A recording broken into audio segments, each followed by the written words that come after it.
Então eu sonho em ter um lugar melhor, como sonho sim, utópico sim, mas eu sou muito pragmática, eu sou muito prática. Então eu preciso fazer hoje e resolver um problema hoje para que amanhã seja algum lugar que eu vou estar e que exista melhor do que agora. Mas agora AI vai acabar com os trabalhos, mas parece que a tecnologia virou soberana, que o ser humano não existe mais. E que essa hierarquia, a partir de agora, é a hierarquia que comanda. Oi pessoal, esse é Utopia Pragmática, um programa que conecta lideranças em sustentabilidade e desenvolvimento humano para promover diálogos sobre inovação social, como gerar impacto e sobre mudanças e transformação a longo prazo. Eu sou Júlia Santana, a pequena mini-chefe, e eu estou aqui com Saulo Barreto, o chefinho. Olá, tudo bom? Júlia, se você pensasse assim em alguém muito foda, que habita a humanidade, que talvez seja uma das poucas pessoas humanas, assim, você citaria quem, assim, tipo Marie Curie, sei lá, Kate Middleton? Quem é que você citaria como um ser humano que habita o planeta e anda assim, que de fato tem traços de humanidade? Bom, eu posso dizer que uma das minhas divas é a Kaká, a Karen Canaan. Não, o pior é que essa mulher tá aqui. Sim. A gente pode até pegar nela. Ela não só é humana, ela é humilde. Ela é humilde, cara, porque ela participa dos diálogos de igual para igual. Não, ela trata a gente como se fosse igual a ela. Como se fosse igual a ela. Deixa eu botar minha caneca aqui na minha frente, por favor. Maravilhosa. Seja bem-vinda, minha querida amiga. Muito obrigada, maravilhoso o convite. Eu é que digo, vocês são muito mais humanos do que eu. Você não vai elogiar minha camisa, não? Tava sempre maravilhosa. É que essa eu já conheço. Não, essa eu não conheço, não. Acabei de comprar. É da Severinas, é uma marca de Sergipe. Não é aquela que você tava na foto, não? Não, aquela é outra. Mas é da mesma linhagem. É da mesma linhagem. Mas gostou? Linda, gostei. Muito bom. Obrigada, Karen, por ter vindo. Obrigada. Realmente é uma honra você abrir nosso podcast, ser a primeira convidada do primeiro episódio. E a primeira pergunta não podia ser diferente. É a vítima, né? Exato. Nosso teste, nosso experimento. Enfim, a primeira pergunta pra gente começar a conversar a gente queria saber qual é a mochila da sua vida. Você sabe que a gente não faz perguntas simples e nem muito focadas, a gente só amplia, a gente não reduz. E, enfim, é uma pergunta que vai além do seu profissional, da sua jornada profissional. Como a gente falou, você é uma pessoa muito mais humana do que títulos profissionais e a gente quer saber um pouco disso. A mochila da minha vida. Que bonita essa pergunta. Vou fazer uma imagem aqui da minha mochilinha pequena, que já ficou grande. O que eu tenho carregado, né? Eu acho que vou começar até para organizar o pensamento na origem da minha mochila. Né? Eu sou filha de um libanês com uma baiana. Isso diz muito sobre mim. Eu acho que todos esses anos, assim, eu acho que eu deixei muitas coisas para fora da mochila e hoje acho que eu resumo a minha mochila muito no que... acho que princípios básicos de ser humana. Tem muita gente que fala, qual que é o seu propósito de vida, né? Qual que é o seu significado? Acho que aprender a ser humano, eu nasci um ser humano em potencial e como eu posso cada dia mais ser mais humana. E isso passa por me enxergar no outro, entender que o outro é um reflexo de mim também. Então, quanto mais eu falo com o Saulo, quanto mais ele discorda de mim, mais eu sei quem eu sou, na verdade. Sim. Então, eu acho que na mochila da vida eu já passei por tantas versões de mim, tantas versões de quem eu gostaria de ser e me transformei. Não sei te dar uma resposta exata, assim, mas eu sou uma pessoa que me nutro no bando, que gosto de estar entre pessoas, de me provocar, me desafiar, tenho medo de morrer. Eu falo, tem tanta coisa que eu quero fazer, ainda não me leva, ainda não. Conhecer sempre gente nova. Tenho muitos amigos que dizem, eu não tenho uma paciência de conhecer ninguém, pois eu tenho muita. De aprender a aprender. Não sei o que mais que eu carrego nessa mochila. Acho que ao longo do podcast a gente vai encontrar bastante coisa nela. Talvez eu deixe ela aberta aqui pra gente achar o que tem. Essa coisa de ter medo de morrer, sabe que eu já criei. Você não tem, né? Não, lógico que eu tenho. Eu não tenho medo da morte. Tem até frase na lápide? Então, a frase da lápide é não deu tempo. Não, né? eu adorei essa, eu vou roubar pra mim. 3 pessoas já roubaram. Eu falei, se eles morrerem antes, eu tô fudido. Vão roubar a minha ideia. Peça pra dar crédito, pelo menos. Pô, Saulo. Mas eu não posso não, porque eu criei um jingle pro nosso podcast. Depois Eu falei conto. que eu vou criar um busto. Se eu tiver viva, ou ele vai virar nome de viaduto, que ele disse que não quer.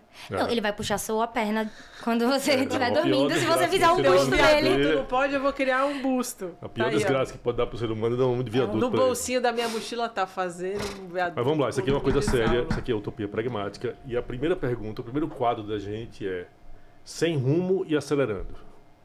Na tua visão, Tá bom. onde é que a gente chegou que você olha assim pro mundo e fala assim, puta merda, nós estamos sem rumo e acelerando. Por isso que eu acho que tem uma diferença entre você acelerar e você tirar o pé do freio. Sabe? Você tirar o pé do acelerador, aliás. Você breca ou você tira o pé do freio. Eu acho que agora, do acelerador, a gente podia tirar um pouquinho o pé do acelerador e falar, peraí, calma. Porque tudo parece que vai acabar. Então, eu tô na 42, como vocês sabem, e não tem um dia que eu não escute assim, mas AI vai acabar com os programadores. Mas agora AI vai acabar com os trabalhos. Mas parece que a tecnologia virou soberana, que o ser humano não existe mais. E que essa hierarquia, a partir de agora, é a hierarquia que comanda. Então eu tenho uma amiga que diz que o ser humano deu errado e que a gente chegou num lugar onde a humanidade com a gente é melhor sem do que com. Eu não acredito. Eu tenho muita esperança no indivíduo, no ser humano. E eu acho que a transformação vem dentro de cada um. Como a gente muda o todo através de muitos pequenos. Então eu acredito que sim, a gente ainda tem jeito, ainda tem esperança, e é com iniciativas aonde a gente começa mudando o indivíduo, mudando a visão de mundo, mudando ou apresentando ou despertando um novo amanhã que a gente vai conseguir mudar, senão a gente vai ficar no mesmo lugar mesmo. Eu ouvindo você falar, né, e conectando com o que você falou no começo, que você falou que gosta de andar em bando, que você é essa pessoa do bando, e juntando com um pouco do que o Chefinho trouxe sobre a gente estar sem rumo e acelerando, queria que você pudesse trazer um pouco sobre essa... Se você acha, né, porque a minha opinião é de que são coisas contraditórias. O fato da gente estar acelerando demais e toda essa aceleração, esse pé no acelerador que a gente tá, entra em contradição com andar em bando. Em algum momento, o crescimento começou a interferir nesse nosso senso de bando e de comunidade. É que eu não acho que é crescimento, né? Crescimento não é progresso. Acho que tem uma diferença. Outro dia eu dei uma entrevista sobre espontaneidade. E ela me perguntava, você acha que a gente deixou de ser espontâneo? Porque hoje você manda uma mensagem pra alguém falando, posso te ligar? Você não liga. Eu posso te abraçar? Você não abraça. Eu posso fazer essa pergunta? Você não pergunta. Então você acaba silenciando a sua parte espontânea, criativa, a sua originalidade, a sua autenticidade. Hoje a autenticidade é quase um exercício de resiliência. Será que eu posso ser eu? Será que eu tô no meu bando? Será que eu pertenço? Então, eu mesma fico buscando silos e bolhas onde eu olho para uma agenda positiva e falo, cara, isso vai dar certo. Senão, o que acontece? Acontece a depressão, acontece o isolamento, acontece a remediação. A vida não tem remédio. A gente for ficar buscando remédio para tudo. Então, eu fico selecionando os meus bandos. Aonde a gente acelera naquela medida junto, aonde a gente... Sim, eu vivo no automático, preciso de pausas, preciso respirar, preciso de momentos onde eu diga, calma, peraí, não é no impulso, aqui não precisa ser tão rápido, aqui você precisa acelerar mais, mas eu acredito que esses bandos onde eu escolho estar são bandos que me apresentam uma nova visão, uma visão de que vai dar, de que o indivíduo e o ser humano é o ponto de partida, né? De que muitas vezes um diagnóstico não é origem, mas não é sentença. Mas assim, pegando um pouco do que a pequena ministra falou de crescimento, né? Eu acho que nós somos a única espécie no planeta que busca o crescimento de uma forma patológica, desrespeitando todas as leis. Sim. E aí nós somos, na verdade, o câncer do planeta, e o câncer contra nós mesmos. Eu brinco que eu sempre fico na balança entre Saramago, que é um pessimista profundo, e Suassuna, que é um realista esperançoso. Maravilhoso. Normalmente eu bebo uísque para chegar lá, mas eu fico hoje cada vez mais próximo do Saramago. Você estava falando aí da 42, da IA. E aí, cara, eu queria um pouco que você fizesse um comentário olhando para quem trabalha nesse processo de formação de programadores, de que para onde a gente vai, né? Nesse caminho de IA, que é um caminho muito tortuoso. Porque eu olho hoje olhando para aqueles filmes distópicos de Hollywood, que é uma desgraça, de vez em quando ela faz coisas meio premonitórias, né? A Torre Gêmeas é uma premonição, e aí vem Eu, Robô e um monte de coisa que hoje, pela primeira vez... Odisseia, vai lá. É. Onde ele tá pedindo pra ela abrir a porta Mas e ela fala, não vou abrir. Pelo menos ali Stanley Kubrick, ali tinha um pouco de essência. Eu tô falando de Hollywood, aquele pacote de lixo. A caricatura mal feita. A caricatura mal feita de tudo. Aí, cara, me diz uma coisa que me aflige muito é o caminho que a gente tá indo, que é o tal do sem rumo e acelerando aqui na minha cabeça. Porque você tem duas coisas hoje voando no mundo. Uma disputa geopolítica fodida, especialmente entre Estados Unidos e China, numa sede desesperada de poder, de posicionamento, e obviamente vão investir tudo que podem para ganhar espaço geopolítico. E do outro lado, um conjunto altamente poderoso de algumas pequenas empresas e empresários dominando e tentando ganhar, e nós como produto. Sempre fomos, mas estamos cada vez mais nisso. Eu acho que a gente está fudido. Ou seja, eu acho que isso vai levar... É como se nós todos estivéssemos alimentando a própria extinção. Eu fiz minha casa, eu brincava no começo, porque eu fiz uma casa com um muro de 5,20 metros de altura. No começo o pessoal perguntava por quê. Eu falei, não, porque eu não quero que muriçoca entre. Depois eu mudei, eu não quero que zumbi me ataque. Agora são os robôs que vão pular meu muro, porra. Tô pensando em subir o muro, mas se você quer dar 42, qual é a altura básica que você precisa ter de um muro para evitar o que vem por aí? A 42 é um lugar, é muito bom você falar isso, porque é um lugar sem muros. Ela tem contorno, ela não tem barreira. E eu acho que tem uma essência muito bonita aí.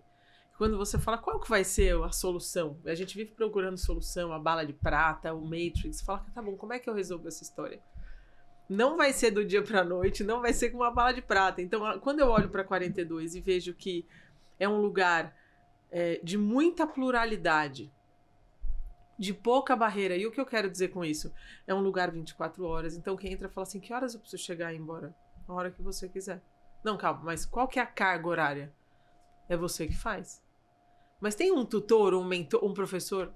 Não tem. Mas como que eu vou resolver? Você vai perguntar. Mas eu já perguntei para um, então você volta quando você perguntar para 10, a pessoa não volta. Então são contornos onde você reaprende uma convivência numa comum unidade. Então quem tá ali para colaborar, tá ali para entender que eu vou falar para quem sabe mais, eu vou aprender de quem sabe menos, porque acha que quem sabe menos não tem o que ensinar. Eu vou ter que escutar, eu vou ter que ser humano antes de qualquer coisa, antes de um programador, antes de... Então, quando a gente fala de formação de programadores ou formação de profissionais, antes de tudo, se a gente não entender que essa pessoa é um ser humano, é um indivíduo, que pode estar ali como um agente, protagonista, autônomo, resiliente, pensamento crítico, não é através de um PPT que você vai ensinar tudo isso. Não é como uma aula na grade que você ensina socioemocional, que você ensina soft skill com hard skill. Não, tem um ser humano ali. Então, se a gente não entender que quanto mais a gente construir proteções, grades, a gente vai se aprisionar, vai viver isolado, e quando você diz assim, tá bom, a gente acelera e tá sem rumo, quem é que tá no comando? Quem é que tá pisando no acelerador? É IA?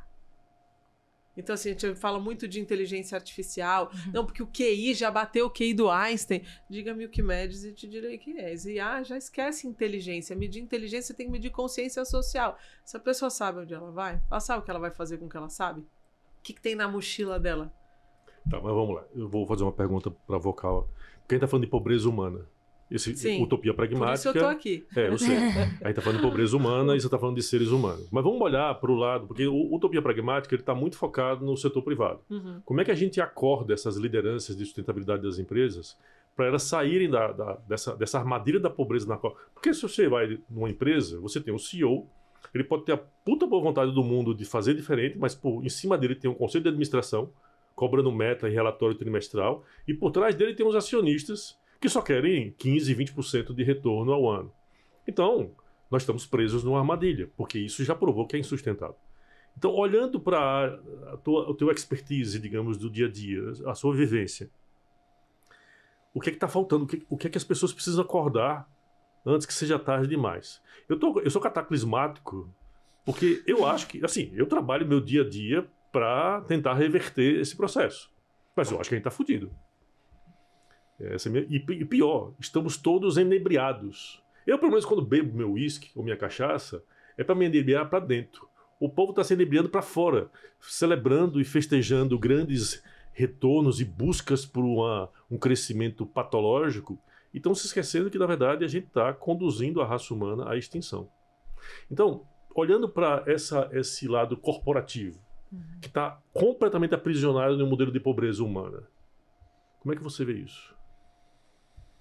Eu vejo iniciativas como essa fundamentais, porque eu acho que nos bandos, a gente vai se despertar e vai acordar a galera, entendeu? Então você fala, tá bom, tem uma coisa que eu meço aqui, que eu olho, que é o valuation, que nem você falou. O que a governança está olhando, o que os investidores estão olhando, cadê o EBITDA, o EBITDA, cadê o KPI de valor, como é que eu valoro essa empresa? Tudo bem, mas se eu fizer um copy-paste, qual é o valor que ela está entregando para a sociedade? Qual é o valor que ela está destruindo da sociedade?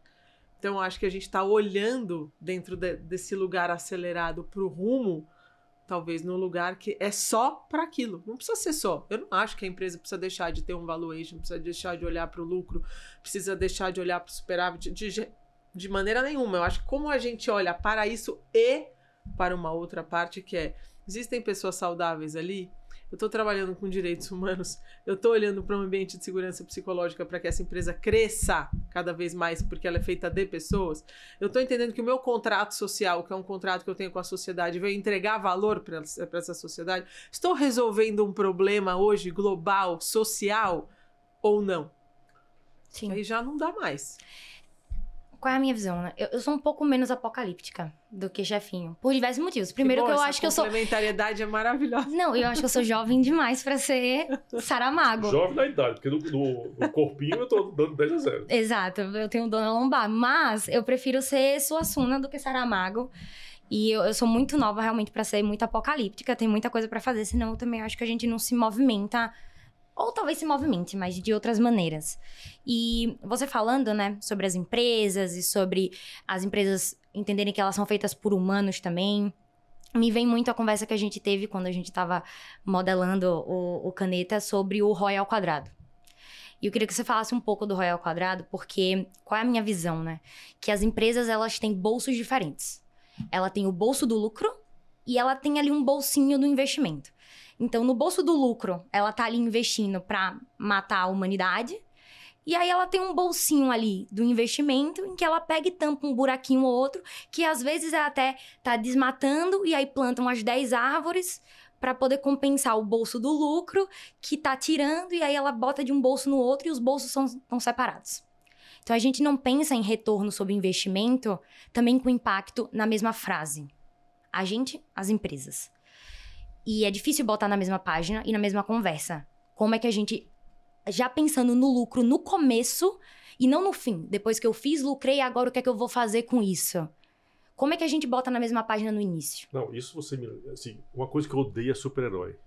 Mas eu passei a odiar profundamente Batman. Que é isso? A família Wayne destrói o mundo durante o dia e aquele filho de uma égua se veste numa capa preta à noite para dizer que vai salvar o mundo. Acho que tem um pouco essa versão Batman no setor privado. Eu não gosto de generalizar, né? Quando a gente fala todo mundo é muita claro, gente. Perfeito, né? perfeito. Nunca é tempo demais. Muito bom. Mas eu acho que tem algumas empresas, eu me lembro uns anos atrás, não vou citar nomes aqui, mas que a empresa bateu a meta financeira, mas ela não bateu a meta da cadeia. Então, o que ela mede? Ela mede o progresso, então ela mede o faturamento, mas ela também mede a sustentabilidade e a saúde dessa cadeia. Não bateu meta, não tem bônus. E aí todo mundo começou a questionar, muita gente começou a questionar, e eu achei maravilhoso. Qual é o valor que ela estabelece aqui? O que ela se compromete a fazer? Então, a partir do momento que eu me comprometo e não bato, não tem, mas então, mas essa meta bateu. Não, mas o que eu estou medindo? O que eu estou olhando para? O que é importante para mim? E eu acho que é nessas horas que a cultura, que é o jeito de fazer, né, traz os valores para frente e diz, olha, aqui a gente mede não só isso, mas isso aqui também.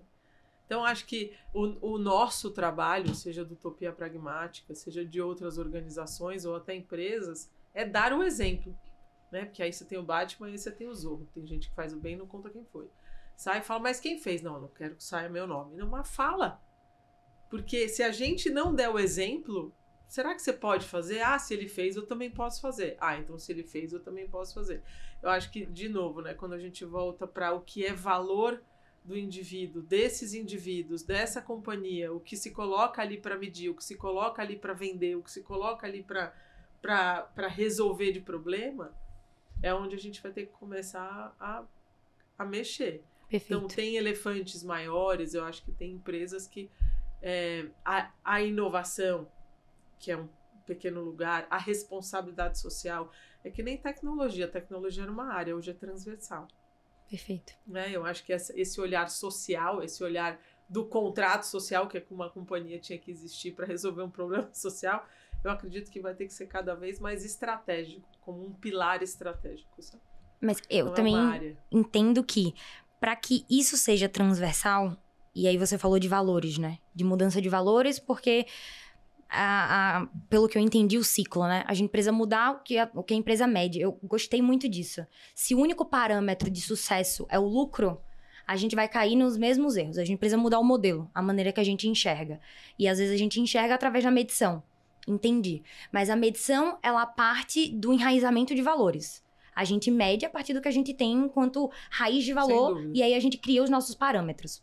Uhum. A gente, enquanto valores, por muito tempo, pensando no crescimento, no sem rumo e acelerando, a gente perdeu um pouco a comunidade e entrou muito forte na individualidade.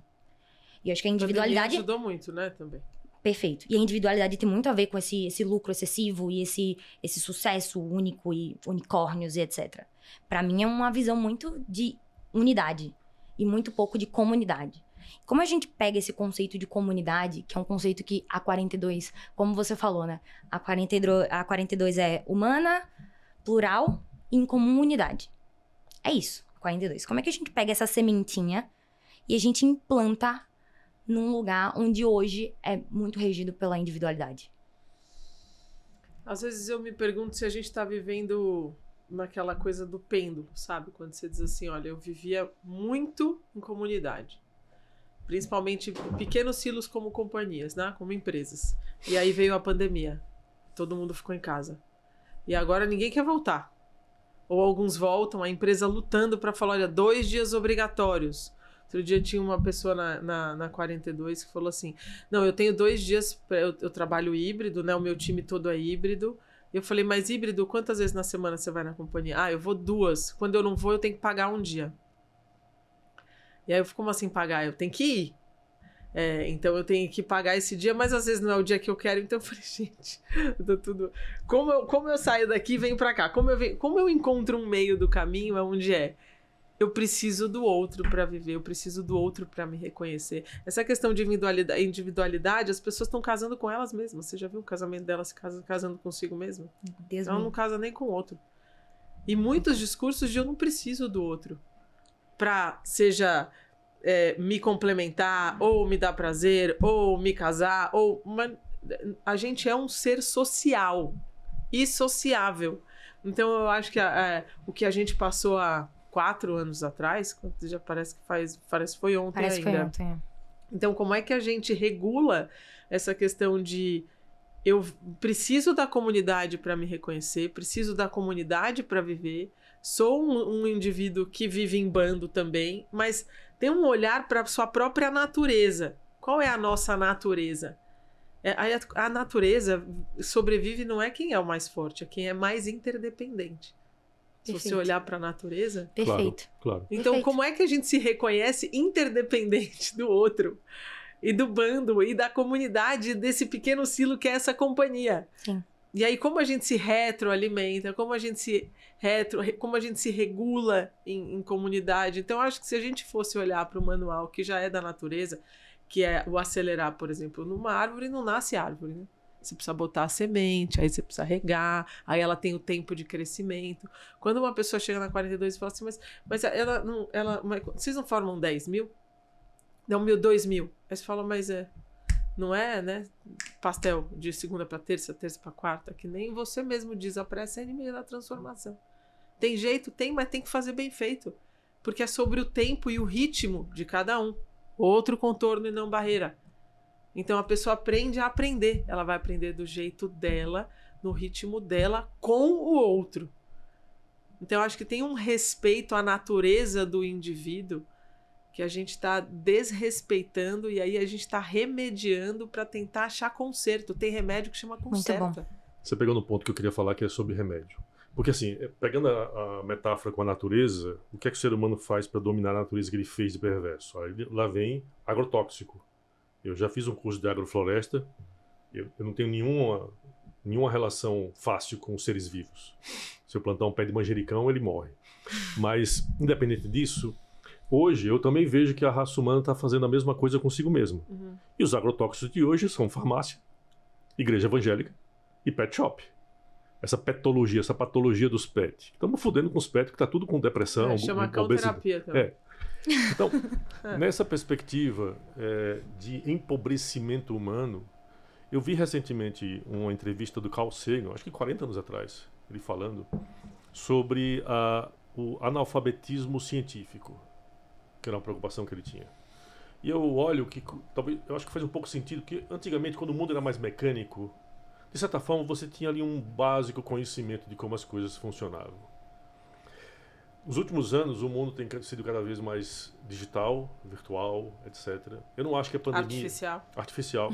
Baseado em valores os piores possíveis do ser humano. Porque para ganhar dinheiro, você pega o que há de pior no ser humano, que é o que a igreja faz, por exemplo. É o medo, é a inveja, é o que for. E aí, as pessoas deixam de compreender isso. E isso dá liberdade total para pequenos grupos monopolistas assumam essa verticalização e, de certa forma, usem toda a raça humana como benefício próprio.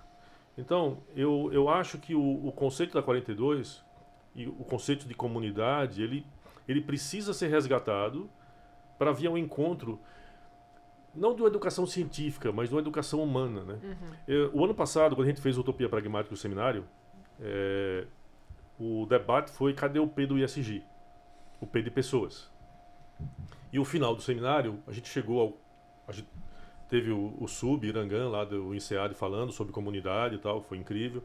Mas a gente chegou ao final do seminário falando assim: a gente precisa de empresas mais humanas. Então me agrada muito essa ideia de que a gente precisa redesenhar os valores de uma empresa, porque para mim toda empresa tem que ser de impacto. Uma Volkswagen, ela não faz carro, ela devia estar focado em gerar impacto na linha dela. A mesma coisa a Braskem ou qualquer outra empresa. Mas não, a gente tem empresas querendo ganhar dinheiro e devolver para os acionistas. Isso é um modelo que já ferrou de vez. Então, eu já nem sei mais o que eu ia perguntar, mas eu dei uma roda aqui enorme, porque é uma aflição que eu tenho em relação a essa ignorância humana distribuída hoje, grande maior parte da população. A gente passa a ser produto de um grande processo de escravização humana.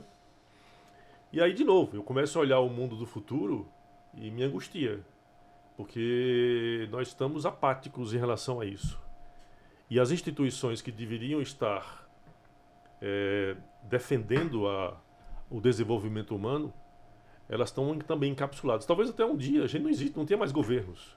Os governos, eles estão financiando, talvez, essas estruturas de poder que talvez um dia eles mesmos sejam aprisionados por elas.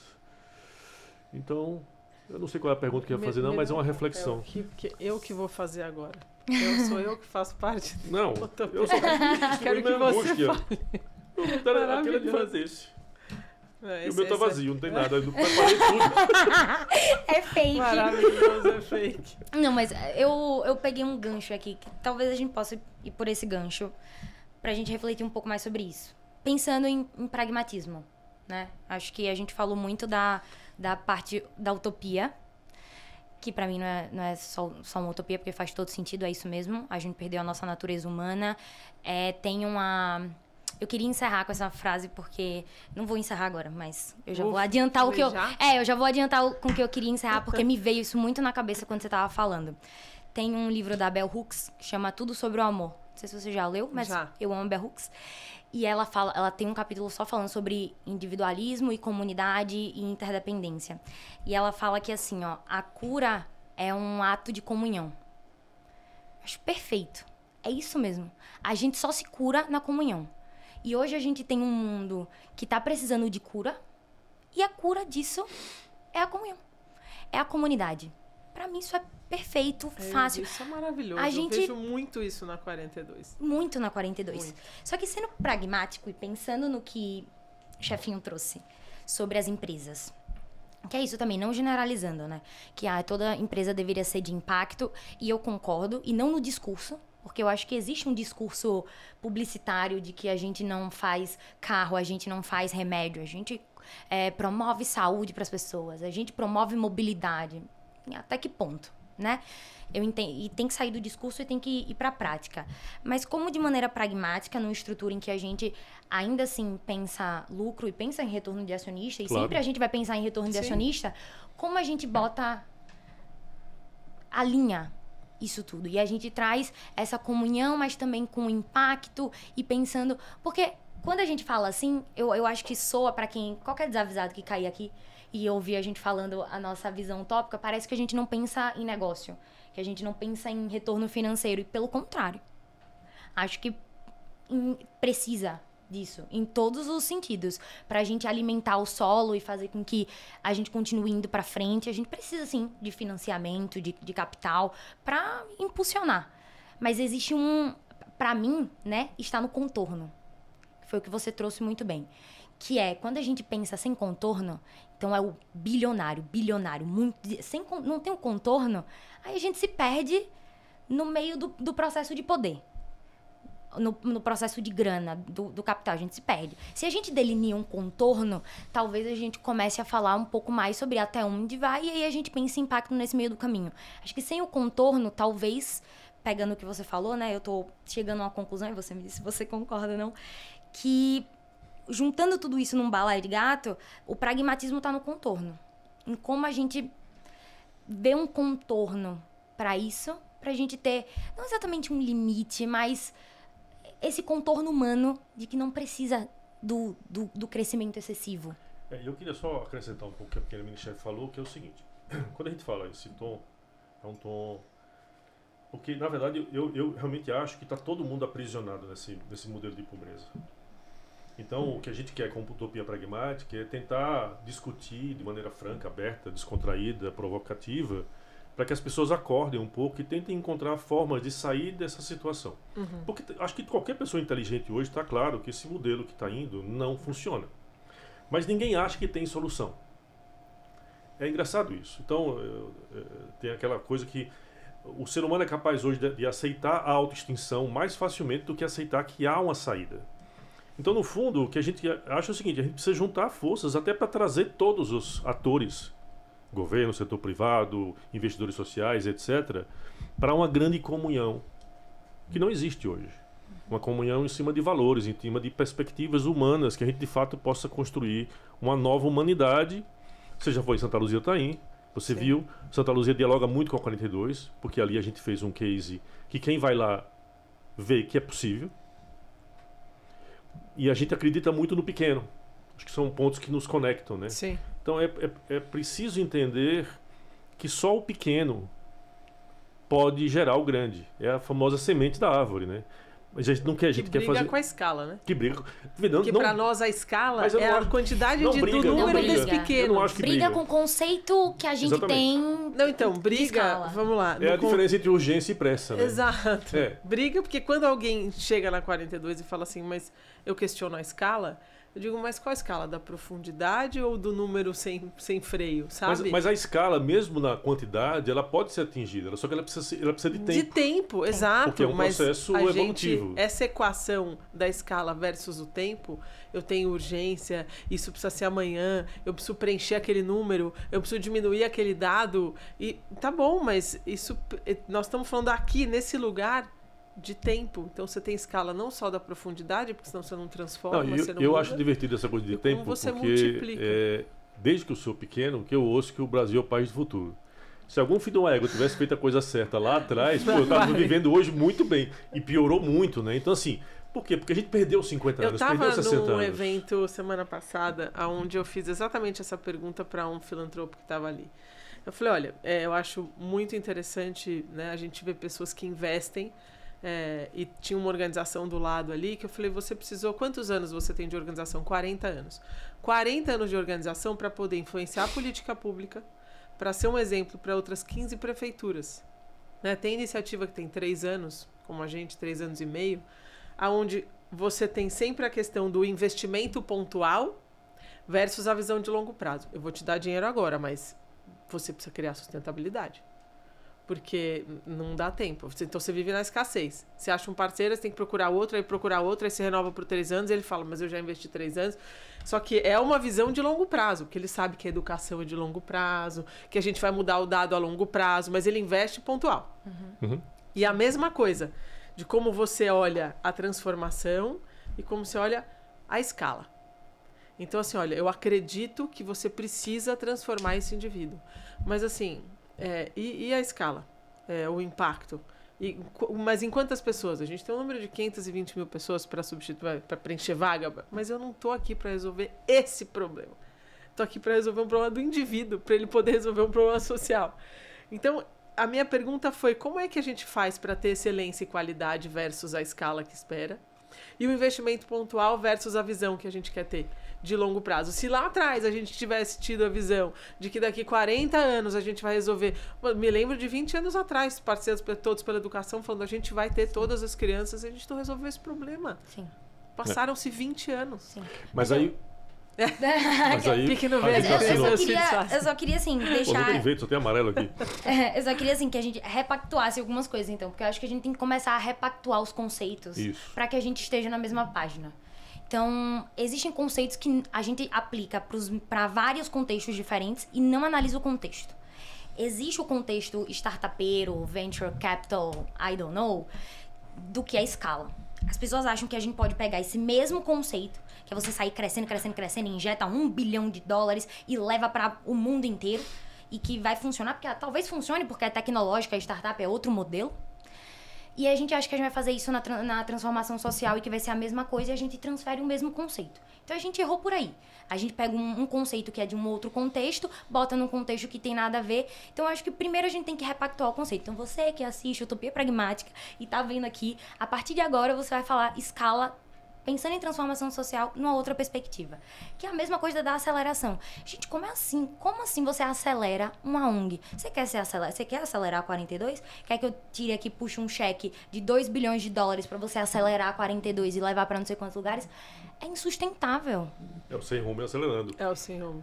Veja, pegando um pouco essa questão do dicionário Utopia Pragmática. Perfeito. Vamos lançar esse quadro. Vamos criar um glossário do Utopia Pragmática. Boa. Primeiro, tudo que a gente faz é escala. A 42 está numa escala enorme em vários países do mundo. Então, a Rede Sinapse, que foi criada lá no The Human Project, lá em Santa Luzia, passou 6 anos com 4 professoras, hoje são 4.000 professoras. Então, a escala, para mim, ela é uma consequência natural da formação de capital humano e de um processo de apropriação e de autonomia e de empoderamento, que é uma palavra que o povo não gosta muito, mas não deixa de ser autonomia, que vai a longo prazo. Outro elemento importante no nosso dicionário, depois a gente precisa anotar isso aí, é meritocracia. Essa virou a palavra bonita atualmente. Até porque tem aquele sujeito lá que quer ir morar em Marte, que já devia ter ido há muito tempo, que fala dessa coisa. Meritocracia. A gente só trabalha, você conhece a gente conhece vocês. A 42 é só baseada em meritocracia. Mas é uma meritocracia vista de forma coletiva. Aquilo que você falou na sua mochila da vida. Quer dizer, você se realiza a partir do reflexo do bem que você causa. Essa é a visão de um ser humano que habita esse planeta. E para nós, a meritocracia, da forma como ela está colocada aí, está totalmente equivocada. Porque a meritocracia sem a oportunidade adequada, porque as pessoas olham a meritocracia na perspectiva de quem oferece. A meritocracia e a oportunidade, ela tem que ser na visão de quem recebe. Porque as pessoas não são iguais. É que você tem que desenvolver o indivíduo. Isso é escalável. Mas é preciso que você construa capital. É a famosa reaplicação. Reaplicação. Uma coisa que eu acho do caralho lá em Santa Luzia é quando eu vejo as pessoas dizendo assim, cara, eu nunca imaginei que era tão bom ser bom. Porque nunca ninguém foi bom para ela. Mas o fato de você ser generoso com os outros, isso te reconecta com a tua essência humana. E isso a gente precisa mudar no vocabulário. E é só uma questão conceitual. Porque está tudo lá. Só que a gente entende as coisas de forma equivocada. A gente foi treinado a entender. Sim. As escolas de negócios formam as pessoas para entender de forma errada. A definição do termo podia ser outra. Porque é isso, é o famoso ROI ao quadrado, quer dizer, quais são as externalidades que uma empresa faz. Hoje está todo mundo se preocupando e morrendo de medo com qualquer coisa ambiental. Matou a tartaruga, a Bolsa de Valores de Nova York despenca a ação da empresa de petróleo. Mas e a prostituição? E a violência que ela acabou gerando por ter criado uma economia artificial, momentânea, naquela comunidade remota, etc. e tal. Então, eu acho que acho que a Utopia Pragmática tem esse trabalho aqui para os próximos episódios, né? Caso a gente tenha um segundo, nunca se sabe se a gente vai continuar. Se a gente não for preso, a gente quer inafiançável. Não parece, mas é pedagógico. É pedagógico. Mas continuaremos não é na terapia, cadeia. Mas é terapêutico. Vamos para cadeias diferentes, né, provavelmente, pela idade e pelo sexo, mas tudo bem. Eu, como fui convidada, eu vou lá tirar vocês. Não, você pode levar. Você pode fazer visitas. Eu prefiro que você vá. Ó, então vai ser um lugar bom para você visitar. Eu acho que esse é um bom pacto pra gente fazer, né? Nossos convidados não se comprometem com que as bobagens que a gente fala, eles não têm nada a ver com isso. Eu trabalho aqui, eu só fui convidada. Exatamente. Mas enfim. E aí a gente se perdeu de novo. Mas é isso. A gente tá perdido. Mas perdido pelo mesmo. menos a gente tá perdido num bom balaio. Mas é um pouco isso. A gente tem essa bando. obrigação, talvez, aqui, nesse debate, de começar a reposicionar e tentar atrair aqueles que estão mais preparados. Porque existe muita gente hoje se questionando os seus negócios. Eu lembro que eu participei de um jantar em Londres com alguns investidores, né, e tinha um brasileiro que tinha sido CEO de uma empresa de construção civil na África durante muitos anos, 15 anos. E quando eu acabei de falar e mostrar um pouco do The Human Project, ele chegou assim, eu falei assim, eu tô vendo o quanto eu fiz de errado. Porque eu gastei, sei lá, ele falou, mais de 50 milhões de dólares nos investimentos sociais que ele fez, nas regiões que ele atuava. E ele voltou anos depois e estava muito pior a comunidade do que quando ele chegou. Por quê? Porque ele fez errado. É o desafio de trabalhar o território e não o indivíduo. Exatamente. Aí você começa a investir um monte de dinheiro, cria um monte de coisa que não faz sentido. Sim. E no final você deixa um puta de um dano social. O ambiental o pessoal se preocupa, mas no social é que é o problema. E no fundo é uma questão de reeducação. Tá tudo lá, toda a energia tá lá. A maneira como a gente coloca a energia que tá errado. E tem muita gente a fim de fazer diferente e que a gente precisa ajudar. Tem que ter empatia com essa elite. Sim. A elite das comunidades que precisam da ajuda para que elas se revelem como grandes transformadores que elas são. E a elite de quem tem o poder e a possibilidade de transformação, de investimento, para ele também se rehumanizar e convencer os pares para que a gente entre num novo rumo. Eu, sinceramente, não estou preocupado com o urso polar. Acho ele fofinho, maravilhoso. Não quero nunca encontrá-lo na minha frente, mas acho ele muito bonitinho. Não estou preocupado com o degelo do Ártico. Eu estou preocupado com a raça humana. Porque se a gente não se consertar, todo o restante vai acontecer. Sim, uma coisa é consequência da outra. A verdade é que, sim, o urso polar dá um pouco de tensão, sim, porque tá degelando e a gente tá morrendo assado. Porque o aquecimento global tá aí, mas é tudo uma consequência da nossa... Eu nasci em Aracaju, eu já nasci assado. E é foda. Quem nasce em Sergipe, tá filho, já nasceu assado. Tá pior. Antes, 5 da manhã... Então, pior ainda. Exato, mas antes 5 da manhã era confortável, agora não é mais. Eu nunca então, esqueço uma um foto no jornal de Sergipe, de Carira, a cidade dela, que uma ruma de galinha morta, porque choveu granizo. As galinhas de Carira nunca tinham visto chuva. Aí saíram tudo felizes, morreram com um pedaço na cabeça. É uma cena... Carira, a amplitude térmica faz um friozinho de deserto de noite, tá bom? Mas eu ia chegar antes de você falar do urso polar, eu ia chegar no que você falou da reeducação, né? Que, pegando tudo que a gente tava falando, a reeducação, no fim das contas, é a gente voltar pra nossa essência base.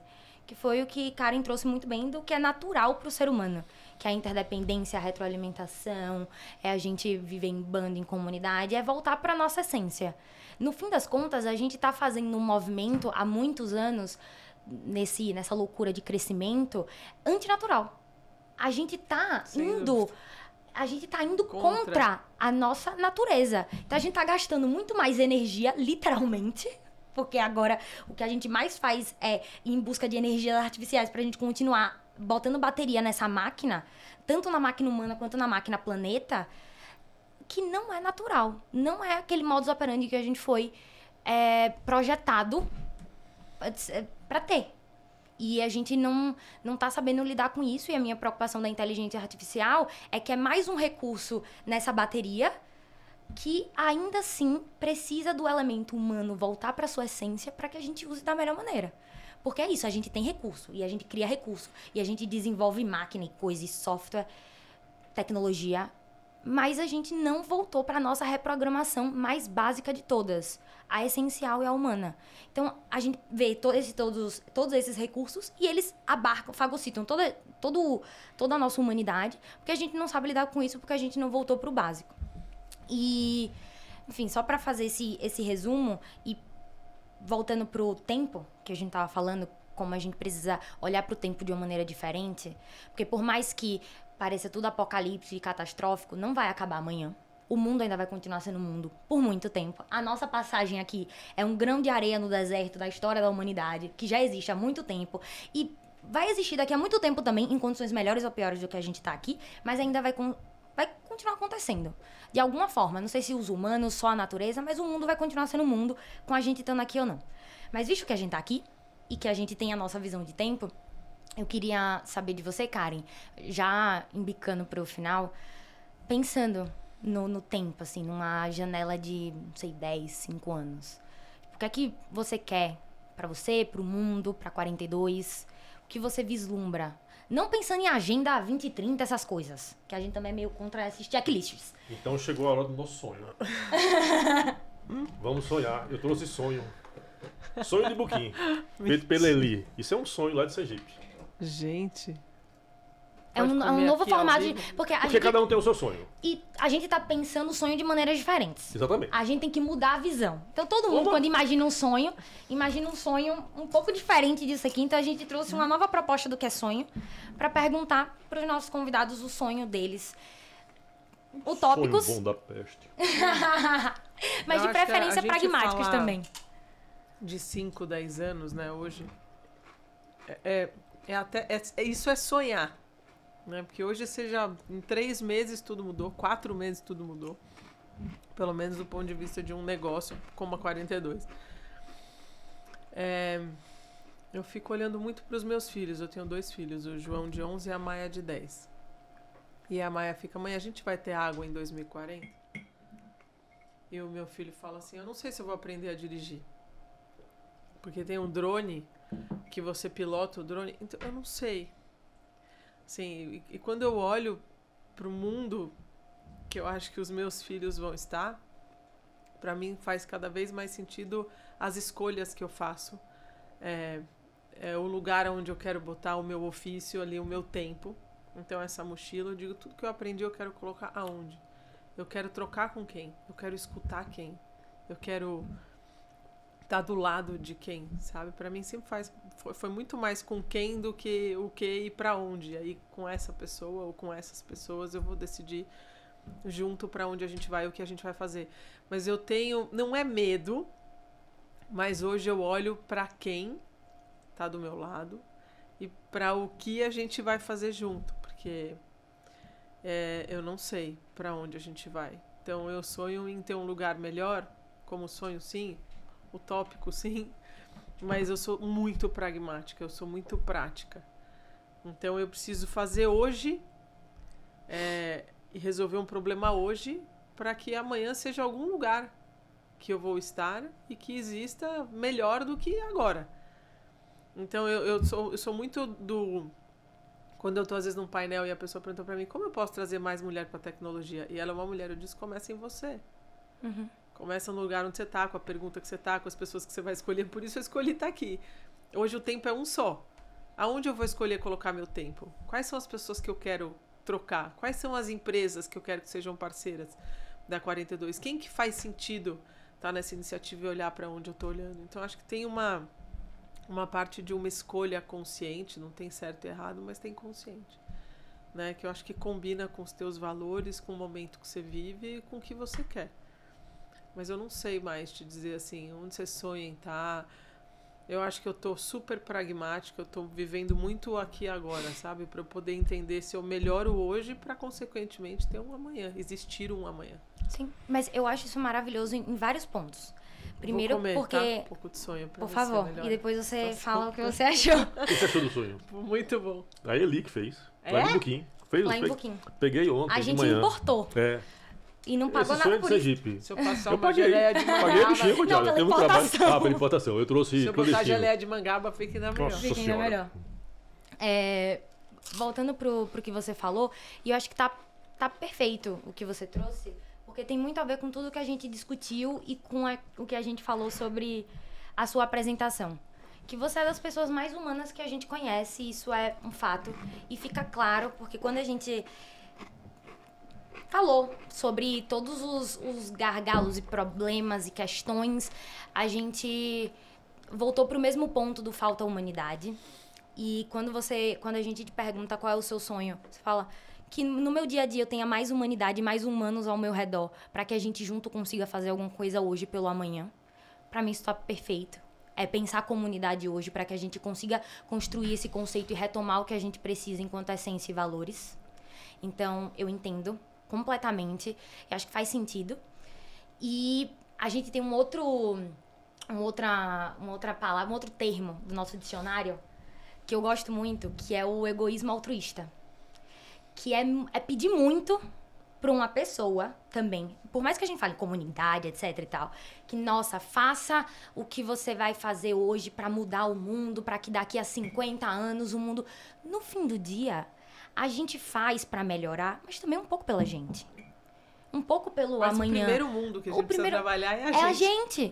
Então tem essa coisa do egoísmo altruísta. Tá muito fácil mudar o outro, olhar pra fora e pedir que ele mude. Pedir que ele mude. Mas eu acho que a sua fala final, ela pode ser fechada dentro do episódio de hoje, né? Que realmente a gente está indo para o fim.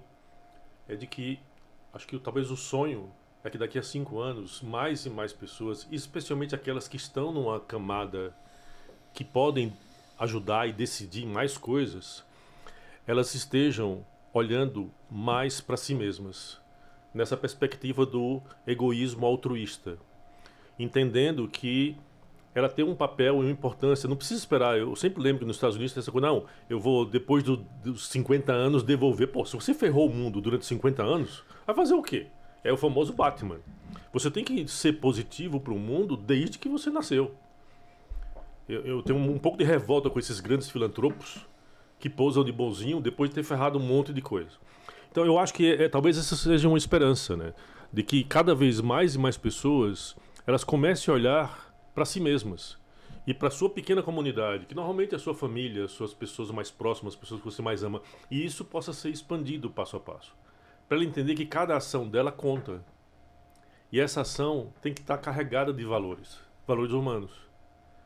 Porque a gente precisa sair dessa dicotomia de busca pelo crescimento como uma coisa artificial, que traz retorno para poucos e usa todo esse sangue e suor de bilhões de pessoas no planeta. Isso não tem para onde ir. Então, talvez essa seja uma mensagem de esperança para daqui a 5 anos o sonho, esse sonho maravilhoso de Buquim, a gente poder ter mais pessoas do que a gente tem hoje, olhando para si mesmas, independente da posição que ela está, mas olhando para si mesmas dessa posição de egoísmo, mas de uma forma altruísta, ou seja, ela vai crescer, ela vai se desenvolver, ela vai ser foda, mas a partir do bem coletivo que ela gera, o que não tem nenhum conflito com o negócio. Não, absolutamente nenhum conflito com o negócio. Pelo contrário, É se só essa questão pessoa estiver à frente de um negócio, vai ser uma ótima combinação. Exatamente. E a gente tem conhecido algumas pessoas assim. Isso é o legal, só precisa multiplicar essas pessoas. Bom, tem alguma frase de fechamento? Meu negócio veio em branco. Tem uma frase de fechamento. E, enfim, só pegando tudo que a gente falou, que daqui a 5, 10 anos a gente comece a ter uma humanidade mais humana, que a gente retorne a nossa essência enquanto natureza, que a gente passe a reconhecer a nossa interdependência, mas também sendo egoístas, altruístas, que a gente pense muito mais em contornos e não barreiras, e que a gente possa mudar o que a gente mede, porque a partir da mudança de visão do que a gente mede e da mudança de valores, a gente vai chegar talvez no lugar onde a gente queira, e pensar que nós somos natureza, e a natureza tem um tempo diferente do crescimento que a gente tem tido sem rumo e acelerando. Então que a gente volte para o tempo da natureza e que entenda que escala tem mais a ver com capital humano do que com tempo acelerado. E esse foi Utopia Pragmática. Até o próximo episódio. Por isso que ela é pequena mini-chefe. É ela que manda na casa. Pequena? Mini? Não tem nada de pequena e mini. Um pouco, mini altura. Mas aí eu não tô medindo. Sua medição é diferente, perfeito. Estamos mudando a forma de medir. Não, perfeito. Agora a gente encerra mesmo, que agora ficou maravilhoso. Obrigada, adorei. Obrigada, Karen. Obrigado, Karen. Obrigada a vocês.